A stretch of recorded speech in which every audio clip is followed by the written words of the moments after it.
اس لیے آپ اپنی استطاعت کے مطابق اللہ کا ذکر کریں اور کسی خاص تعداد کو شرعی طور پہ لازم نہ سمجھیں۔ ذکر کرتے وقت جلدی نہ کریں۔ یا ودودو یا ودودو یا ودودو، اللہ تعالیٰ کے اس خوبصورت نام کو محبت اور یقین کے ساتھ یاد کریں۔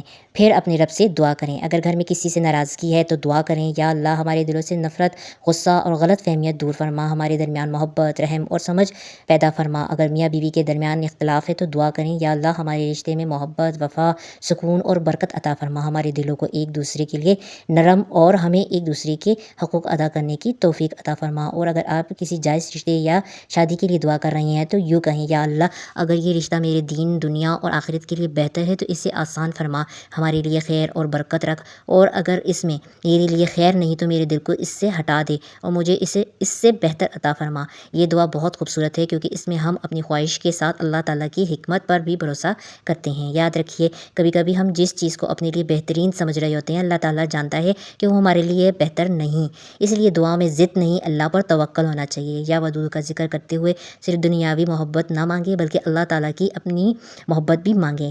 کہیں